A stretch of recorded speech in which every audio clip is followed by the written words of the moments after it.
Salut, ici Antoine pour Enseigne ta passion avec un nouveau résumé de livre The Big Leap par Gay Hendricks. Ça se traduit en français par le grand saut. Comment faire le grand saut et atteindre le prochain niveau dans notre vie? Parce que la vérité, c'est que parfois, on est notre propre ennemi. On va s'auto-saboter. On ne va pas se permettre d'avoir de plus grands niveaux de succès, d'abondance, de bonheur. Et ce livre-là nous donne deux idées principales qui sont très, très puissantes, qui peuvent changer ta vie pour t'aider à passer au prochain niveau. Je ne te recommande pas d'acheter le livre en tant que tel. Je trouve que les idées sont très bonnes, mais que le livre a été étiré en 200 pages alors qu'il aurait pu être de 50 à 100 pages. Donc, je te résume que les idées essentielles principales dans ce résumé-là. Tu n'auras pas besoin de l'acheter. Tu n'as qu'à écouter ce résumé. Donc, le premier point principal du livre, c'est ce qu'il appelle le Upper Limit Problem. Nous avons tous une tendance à limiter le positif dans notre vie. On ne se permet pas que tout aille bien tout le temps et quand ça va trop bien, on va avoir des mécanismes inconscients pour ramener le tout vers le bas, rebalancer avec un peu de négatif et on ne se permet pas d'être heureux tout le temps et que ça aille trop bien. Et ça, c'est dans toutes les sphères de notre vie. Nos pensées, donc je ne sais pas si toi aussi tu fais ça, mais moi, disons quand ma copine ou mon enfant sont partis ailleurs et que tout va bien, et là, mes pensées des fois, je vais commencer à me dire « Ah, mais si jamais ils ont un accident, si jamais ils se perdent, si jamais il arrive quelque chose de grave, alors que tout va bien et qu'il n'y a rien qui me laisse présager que des choses comme ça peuvent arriver. » On va faire ça dans nos relations aussi. Hein? Quand ça va trop bien dans une relation, eh bien, on va créer des querelles, on va créer des conflits. Notre corps, on pourrait s'entraîner, bien manger, se sentir bien pendant 5 jours. Et là, le week-end arrive, on boit beaucoup d'alcool, on mange gras et là, on se sent léthargique et on vient de gâcher le bon feeling, les bonnes sensations qu'on avait dans notre corps. Notre carrière aussi, disons qu'on veut atteindre le prochain niveau, avoir une promotion, une augmentation de salaire, faire plus d'argent, eh bien, des fois, on va justement procrastiner juste un petit peu pour être un peu moins productif et ne pas réussir à monter l'échelon et aller au prochain niveau. Et même dans la société, il y a des périodes de prospérité, mais quand ça dure trop longtemps, qu'est-ce qui arrive? Des guerres. Si on a une période d'expansion économique, qu'est-ce qui arrive? Et des récessions. Et on voit ce phénomène-là partout dans la vie, qu'on le voit au niveau personnel, interpersonnel ou sociétal. Ça arrive partout dans le monde. Et donc, il faut se pencher sur ce upper limit problem. C'est comme un peu un thermostat qui ne nous permet pas de dépasser une certaine limite de température. Eh bien, on fait la même chose nous-mêmes. Nous limitons inconsciemment notre bonheur et nos succès passer un certain niveau. Donc là, on a un niveau de bonheur à 22 degrés Celsius. Et là, si ça va trop bien, ça monte à 23, 24, 25, qu'est-ce qui va arriver? Le système va climatiser pour redescendre le tout à 22 degrés. Eh bien, c'est une bonne analogie. On le fait la même chose avec notre bonheur, notre succès, l'amour qu'on se permet de ressentir et tout ça. Et ça, il donne tellement d'exemples dans le livre de gens qui ont eu les plus grands succès du monde et qui sont auto-sabotés. Bill Clinton, le président américain, il a un jour visité la Maison-Blanche et il s'est dit « Un jour, je résiderai ici ». Et il a réussi, il a réellement été un président américain. Il a tout gâché avec un scandale sexuel, il a gâché sa réputation. Boris Becker, qui est un joueur de tennis qui a été le plus jeune dans l'histoire à remporter le tournoi Wimbledon, qui est le plus prestigieux tournoi de tennis à gagner. À l'âge de 17 ans qu'il l'a fait, et là, lorsqu'il a atteint le plus haut taux de succès, eh bien là, il s'est mis à avoir des querelles, à mettre à la porte son coach de tennis qui lui a amené autant de succès, à briser des relations, et finalement, il s'est mis à perdre contre des joueurs qui étaient 70e alors que lui était premier. Il a dégringolé, il n'a jamais réussi à avoir ce taux de succès-là. Jack Jack Whittaker Jr., ça, c'est le gagnant du Powerball. Dans le temps, c'était celui qui a gagné la loterie la plus grande dans l'histoire des États-Unis. C'était plus de 300 millions de dollars US. Et il y a des gens qui ont étudié son cas parce que c'est le plus gros cas de descente aux enfers. Il a tout perdu, sa fortune de 300 millions de dollars. Il s'est fait voler 500 000 en cash alors qu'il est tombé sans connaissance dans un strip club. Il a eu plus de 400 poursuites d'amis et de famille et de gens qu'il connaît contre lui. Il a tout perdu. Christian Bale, l'acteur qui a fait Batman, le film de Dark Knight, il a été un des plus grands succès à ses débuts au box-office. Et durant la première, il a eu un conflit avec sa famille, avec sa mère et sa sœur dans une chambre d'hôtel. Ils ont dû appeler la police. Il a eu des accusations d'agression pendant la première du film. Donc, ces gens-là ont atteint les plus grands taux de succès, mais ça devait être beaucoup trop pour leur thermostat interne parce qu'ils ont fait quelque chose pour se saboter et redescendre ça en dessous. Et évidemment, ça, c'est des exemples extrêmes, mais on peut tous le faire au quotidien pour des petites choses aussi, pas nécessairement des grands accomplissements. Donc, le upper limit problème, on se demande, est-ce que c'est un problème d'évolution? Parce que pendant des milliers d'années, on s'est conditionné à constamment endurer la douleur, la famine, le danger, les maladies. On n'a peut-être pas encore développé les mécanismes pour se sentir bien sur une longue période de temps parce que là, dans les 100, 200, 300 dernières années, on a tellement évolué rapidement que nos cerveaux n'ont pas suivi. Donc, que ça aille bien tout le temps et qu'on l'accepte et que notre cerveau puisse rester là, c'est quelque chose qui éventuellement, peut-être dans quelques milliers d'années, on va être capable de faire. Mais pour l'instant, on devrait pouvoir le faire parce que c'est quelque chose qui va devenir possible avec l'évolution. Il faut seulement en être conscient et faire quelque chose pour ça. Donc, ce qui nous amène aux questions. Comment allonger mes périodes de contentement et de satisfaction? Et si je peux éliminer les comportements d'auto-sabotage, est-ce possible que ma vie aille bien tout le temps et que je puisse accepter que ça aille bien tout le temps? Selon l'auteur Hendricks, ça prend une action radicale. Il faut débuter par dire oui au succès et au bonheur perpétuel. Ça peut paraître étrange, mais la majorité d'entre nous, on n'y croit pas qu'on peut être tout le temps heureux, qu'on peut tout le temps avoir du succès, qu'il n'y arrivera rien. On va se dire des choses comme « Le monde est injuste, il y a plein de gens qui sont là pour t'arnaquer, je n'ai pas le potentiel d'y arriver, je ne le mérite pas. » Des fois, c'est ce qu'on croit par rapport à nous autres. Une personne pleine de défauts comme moi ne peut pas avoir autant de succès.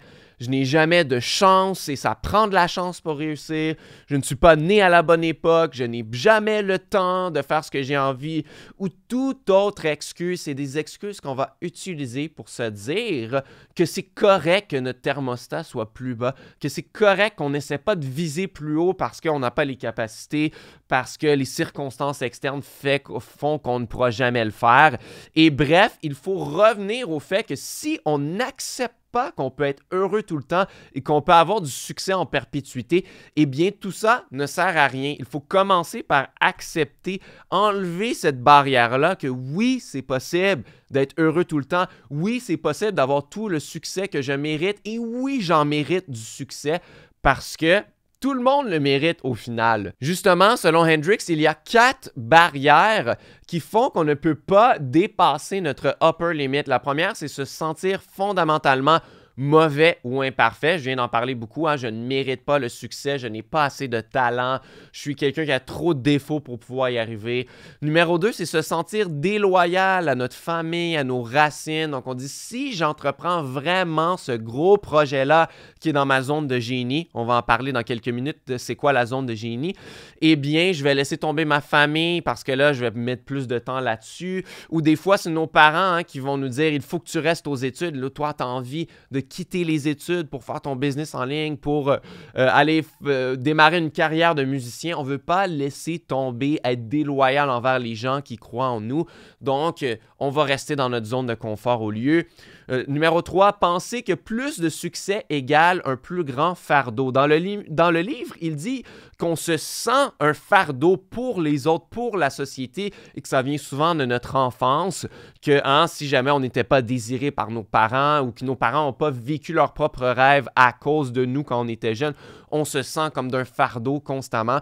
Mais moi, je crois aussi qu'on peut sentir que le succès est un fardeau. Donc, si j'ai plus de succès, ça va me demander encore plus de temps, encore plus de responsabilités, encore plus de stress. Alors, je ne veux pas avoir plus de succès, qui est un autre point très important. Et ça aussi, c'est faux parce que moi, personnellement, j'ai eu beaucoup plus de succès dans mon business en ligne et j'ai jamais fait autant d'argent. J'ai jamais autant moins travaillé et moins eu de stress. J'ai jamais été autant heureux. Donc, c'est possible d'avoir tout. Et 4, c'est ce qu'il appelle le crime du surpassement, avoir peur d'être trop bon, trop meilleur par rapport aux autres et de les faire sentir mal. C'est souvent quand on était dans une famille nombreuse, on a des frères et sœurs, et là on était très bon dans quelque chose et on voit le regard de nos parents qui se disent « Comment est-ce que je vais expliquer aux autres enfants que c'est correct que leur frère, leur sœur est meilleur qu'eux, qu'ils ne sont pas des moins que rien? » Et souvent, pour faire sentir les gens mieux autour de nous, on va descendre un peu nos capacités, on va pas briller trop pour être trop éblouissant par rapport aux autres. Eh bien, on va justement limiter notre potentiel pour que les autres se sentent mieux. Donc, les signes du upper limit au quotidien, ils sont nombreux. Quand on expérimente le upper limit, ça peut être de s'inquiéter, comme je l'ai dit, avoir l'impression qu'il va arriver des choses de mal à notre famille, aux gens qu'on aime, ou pour nous-mêmes aussi. On prend l'avion, on pense qu'on va faire partie de la statistique de celui qui va s'écraser. Critiquer et blâmer. Souvent, quand c'est des choses qui sont hors de notre contrôle, on va critiquer les visions de telle personne, on va blâmer telle circonstance. C'est parce qu'on est en train d'expérimenter un upper limit. Détourner les compliments quand quelqu'un dit « Ah, wow, ta présentation était super », tu dis « Ah non, j'ai pas eu assez de temps, j'ai pas fait toutes les diapositives, j'ai même pas parlé des meilleurs points. » Et là, on détourne les compliments que les gens nous donnent. Créer du drame ou des disputes. Quand ça va trop bien, des fois, dans une relation, eh bien, on va créer une dispute pour aucune raison. Moi, ça m'est déjà arrivé plus tôt avec ma copine. On rêvait que plus tard, on voulait des enfants. Puis là, elle me disait « Oh, si j'avais un enfant, là, je le couvrerais de bisous et de câlins, je l'aimerais tellement. » Puis là, je lui ai dit « Ben non, il faut pas que tu le fasses autant, il va devenir dépendant affectif. » Et là, on a commencé à se chamailler là-dessus. On s'est mis à pleurer. C'était un bon moment. On était en train de justement rêver de notre futur et j'ai eu un upper limit. Ça allait trop bien. J'avais trop de bonheur avec elle et j'ai auto-saboté en créant une dispute. Tomber malade ou se blesser. Donc, l'auteur dit évidemment, oui, des fois, on tombe malade sans que ça soit un upper limit, mais des fois, ça peut l'être. Justement, si tu es trop stressé, tu fais pas attention, mais peut-être, tu te laves moins les mains, tu as plus de chances de tomber malade. Tu es distrait, tu regardes pas où tu vas, puis tu as plus de chances de te blesser. Donc, parfois, même ça peut être dû à un upper limit. Manquer d'intégrité ou autre chose comme mentir, cacher ses sentiments, dire les choses aux mauvaises personnes. Donc, souvent, on va critiquer, mais pas à la bonne personne. Si tu as un problème avec Jean et que tu en parles pendant 2 heures à Fred, eh bien, Fred, il n'a rien à voir à ça. C'est à Jean qu'il faut en parler. Mais souvent, c'est ça, on va commérer, on va blâmer, on va critiquer, mais pas directement à la personne concernée. On va le faire à d'autres personnes. Et ça, c'est complètement contre-productif et ça peut vouloir dire un upper limit qu'on est en train d'expérimenter aussi. Donc, lorsqu'on s'attrape à le faire, à faire toutes ces actions-là qui sont des signes du upper limit au quotidien, il faut se concentrer sur le vrai problème, combattre notre thermostat interne, chercher ce que ces comportements-là cachent et s'ouvrir à l'abondance, l'amour et le succès. Tu es probablement en train de t'auto-saboter, d'amener du négatif pour rien dans ta vie à ces moments-là. Donc, l'auteur Hendricks, lui, il dit qu'il faut se répéter un mantra que je mérite tout l'amour, l'abondance et le succès dans ma vie et je veux inciter les autres à le faire aussi. Pour lui, c'est comme une méditation constante. On se répète ça tout le temps. Dès qu'on s'attrape à faire un upper limit problem, eh bien, on se ramène au fait que non, j'ai le droit que ça soit positif tout le temps. J'ai le droit à tout mon succès et on se le répète encore et encore. Ce qui nous mène au deuxième point le plus important du livre, c'est ce qu'il appelle les 4 zones de compétence. La première zone, c'est la zone d'incompétence. C'est les choses dans lesquelles nous ne sommes pas bons. Et surprenamment, beaucoup de gens passent du temps à tenter de perfectionner des choses dans lesquelles ils n'ont aucun talent. Ils ne sont pas bons, ils n'ont juste pas la fibre pour être bons là-dedans. Donc, c'est à éviter. On va essayer d'éliminer, de déléguer, d'automatiser ces choses-là pour ne jamais y toucher. Le deuxième, c'est la zone de compétence, les choses que tu peux bien faire, mais que les autres peuvent également faire aussi bien que toi. Souvent, ce sont les choses qu'on pense qui ne seront jamais aussi bien faites que par soi-même, qu'on va vouloir faire nous-mêmes parce qu'on pense que les autres ne le feront pas aussi bien, mais ils sont autant capables de le faire. Hein? Il faut que je réponde à mes mails moi-même, il faut que j'édite ma vidéo moi-même, il faut que je fasse tout moi-même parce que j'ai ma vision et tout ça. Mais la réalité, c'est que tu le fais bien sans plus. Il y a plein d'autres personnes qui pourraient le faire aussi bien. Donc, il faut se libérer le plus possible de ces tâches-là. La troisième, c'est la zone d'excellence. C'est les choses que tu fais extrêmement bien, mieux que les autres. Et on peut faire une belle carrière dans cette zone-là, mais c'est la zone de confort. Ce n'est pas la dernière zone. Il y en a une quatrième. C'est la zone où on peut se tuer à petit feu et on va le voir dans quelques minutes. Donc, la solution, c'est de viser encore plus haut. Et la quatrième zone, c'est la zone de génie. Les choses auxquelles tu peux contribuer au plus haut niveau et qui font appel à tes forces et attributs unique. On vit souvent un fort appel, un calling qu'on dit en anglais, vers 40 ans, ce qu'on dit le midlife crisis, la crise de la moitié de vie, sous forme de conflits internes, dépression, sens de vide. Ça nous arrive si on n'opère pas dans notre zone de génie. Si on n'a pas trouvé notre zone de génie, qu'on n'opère pas là-dedans, on risque fortement de vivre un midlife crisis ou même avant, un peu dans notre quotidien, on se rend compte qu'on n'est pas au maximum de nos compétences. Et ça, évidemment, il faut passer le plus de temps possible dans sa zone de génie. Donc, il faut découvrir sa zone de génie, le Big Leap, le grand saut, d'où le nom du livre. Le grand saut d'une vie, c'est de découvrir sa zone de génie et y opérer. La zone d'excellence, bien qu'elle ait l'air d'un bel endroit où rester, elle nous tue à petit feu, comme je viens de dire, parce que c'est vivre sur autopilote sans se mettre au défi, sans sortir de sa zone de confort. Et quand on fait ça, année après année après année, on est trop confortable, on est sur autopilote, eh bien, on a un sentiment de vide. On a un sentiment qu'on pourrait faire mieux parce que si on est sur autopilote, c'est parce qu'on est déjà bon là-dedans, on l'a déjà maîtrisé. Et pour se sentir bien dans sa vie, il faut se challenger, il faut se mettre au défi, il faut faire des choses qui sont difficiles pour nous pour grandir en tant que personne, pour avoir encore plus de compétences, pour avoir encore un plus grand impact dans le monde. C'est pas en faisant nos petites choses qu'on maîtrise déjà qu'on va se sentir épanoui dans la vie. Et souvent, l'excuse pour ne pas être dans notre zone de génie, ça va sonner comme suit. Si ce n'était pas de blablabla, je pourrais faire ce que je peux vraiment faire. Si c'était pas que je doive garder mon job pour payer les factures, je pourrais enfin démarrer mon business en ligne et enseigner ma passion. Si c'était pas de mes parents qui veulent absolument que j'aie un diplôme, eh bien, je pourrais quitter mes études et démarrer ma carrière de musicien. Hein? Si c'était pas de circonstances, je pourrais faire ce que je veux vraiment faire. Et le réel problème derrière ça, c'est pas les circonstances, c'est la peur. Pour toutes sortes de raisons, tu peux te dire, ici, j'en avais pas une zone de génie. Peut-être que là, je viens de parler de la zone de génie et toi, tu dis, j'en ai probablement pas de zone de génie. Je ne sais pas, moi, c'est quoi mes talents, mes attributs qui font que je suis unique et que je pourrais donner autant de valeur. J'en ai aucune idée. Peut-être que tu dis, ici, j'échouais en tentant de faire le grand saut. J'aime mieux être confortable, rester dans ma zone de confort, pas prendre de risques parce que je pourrais tout perdre, il pourrait arriver de mauvaises choses. Et encore une fois, ça, c'est des pensées négatives dues au upper limit. On se dit, il pourrait arriver quelque chose, je vais tout perdre. Ça, c'est un upper limit. Et si mon génie n'était pas assez bon, disons que j'ai trouvé ma zone de génie, mais c'est pas quelque chose d'extraordinaire. Je sais pas vraiment ce que je peux apporter dans le monde avec mon talent personnel. Je vois pas vraiment la valeur que je peux donner avec ça. Bref, on a peur et on veut se creuser un petit trou et être confortable. Et c'est pour ça qu'on se crée un plein d'excuses, comme si c'était pas seulement de ça, je pourrais faire ce que je veux.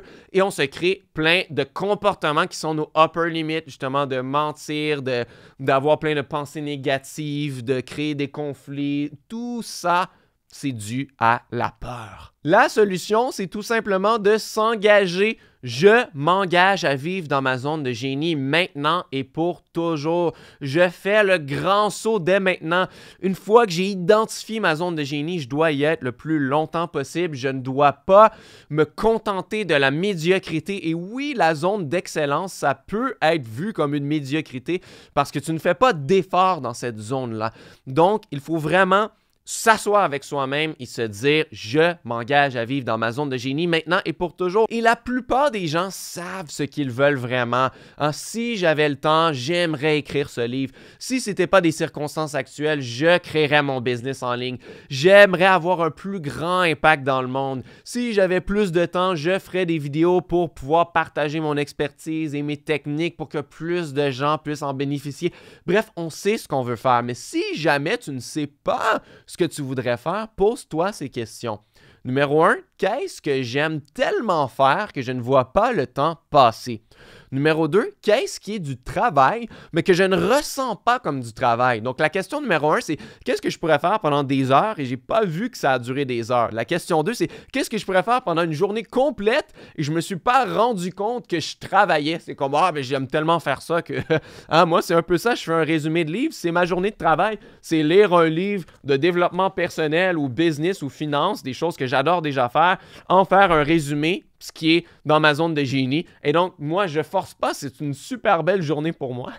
La question numéro 3, qu'est-ce qui m'apporte le plus grand ratio d'abondance et de satisfaction versus le temps passé à la tâche? Des fois, il y a une tâche qui peut être même très courte, mais elle t'apporte beaucoup plus que le temps que tu y as passé. Peut-être que toi, répondre à des mails et aider les gens, ça te fait sentir super bien. Peut-être que toi, faire un webinaire pendant 1 heure, ça te donne de l'énergie quand tu as terminé. Tu es comme « Wow, je pourrais conquérir le monde » et là, ça te donne envie d'en faire plus.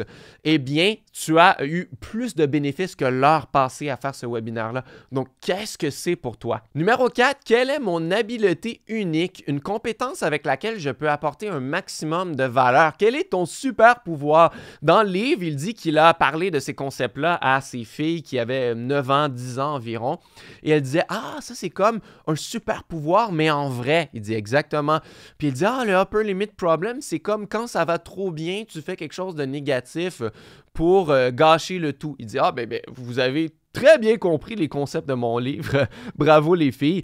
Et elle disait, moi, mon super pouvoir, c'est de déceler les émotions chez les gens. Je sens l'énergie et je sais exactement comment ils se sentent. Donc ça, c'est à toi de voir quelle habileté unique est-ce que tu possèdes et comment tu pourrais apporter un maximum de valeur avec ça.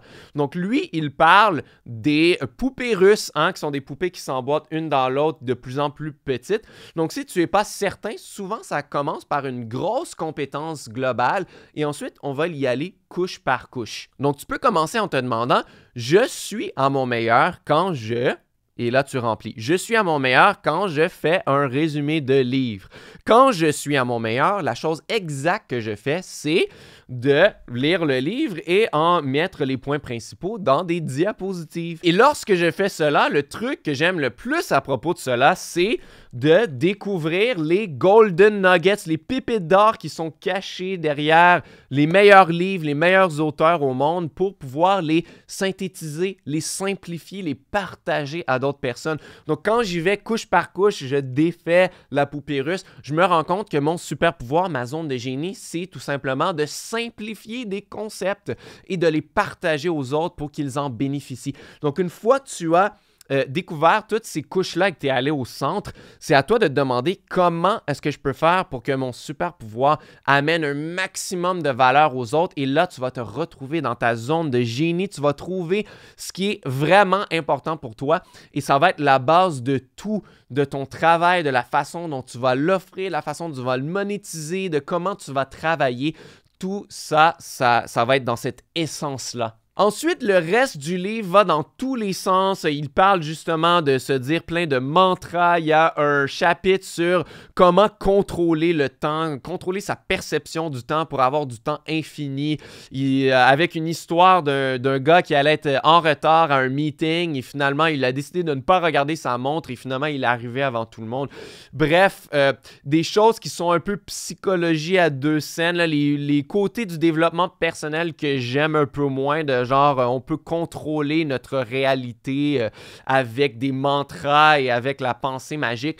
C'est un peu moins mon style. Il y a aussi un chapitre sur comment le faire dans son couple, comment aborder les upper limit problèmes dans son couple. Ça aussi, ça amène le livre dans une autre direction. Mais bref, ce que je veux que tu te rappelles dans ce livre-là, c'est les deux plus grands concepts, le upper limit problem et la zone de génie. Donc le upper limit problem, c'est le seul problème que tu dois vraiment régler. Il renferme un cadeau inestimable, celui d'être connecté à son propre génie et d'en récolter les fruits. C'est de tout simplement, à partir de maintenant, de te rendre compte dans ton quotidien quand est-ce que tu atteins ton upper limit, quand est-ce que le thermostat fait tout baisser, que tu crées un conflit, que tu as des mauvaises pensées, que tu fais du self-talk négatif, eh bien de te dire « Ah, je suis en train d'avoir un upper limit, je dois me remonter, j'ai le droit d'avoir du bonheur, j'ai le droit de me sentir bien, d'avoir du succès en ce moment et de ne pas m'auto-saboter. » Et aussi de te poser les questions qu'on vient de voir il y a quelques minutes. Comment est-ce que je peux trouver qu'est-ce qui est vraiment important pour moi? Quelle est ma zone de génie?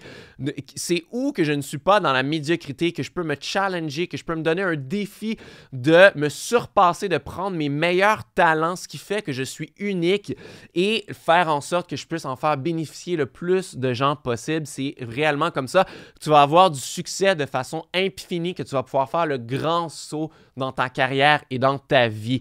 Et donc, si toi, ta zone de génie et ce que tu aimerais le plus faire dans ta vie, c'est d'enseigner ton expertise et de la transmettre au plus de gens possible, eh bien, tu devrais considérer faire un business en ligne, vendre du coaching, des formations en ligne, des memberships, pour pouvoir en faire bénéficier le plus de gens possible. Et si c'est ton cas, si tu aimerais faire ça, je suis la meilleure personne pour toi. J'ai un guide gratuit à t'offrir pour que tu puisses commencer avec moi. C'est le premier lien dans la description. Je te montre comment créer un business en ligne passif et minimaliste pour que tu puisses gagner plus d'argent à long terme, tout en travaillant moins et en exerçant ta passion. Tout comme moi, quand j'ai fait ce résumé, ça a été superbe, une superbe journée pour moi de faire ça. J'adore le faire. J'en ai déjà fait une vingtaine sur ma chaîne. Je suis dans ma zone de génie. Je fais dans ce que j'aime et je te souhaite fortement de faire la même chose, de vivre ça au quotidien toi aussi. Donc, si tu aimerais ça, eh bien, je montre comment faire ça dans mon guide business en ligne gratuit. Encore une fois, c'est le premier lien dans la description. Tu peux aussi t'abonner à ma chaîne pour voir mes prochains résumés de livres et mes vidéos sur le business en ligne. Et on va se revoir très bientôt dans une prochaine vidéo.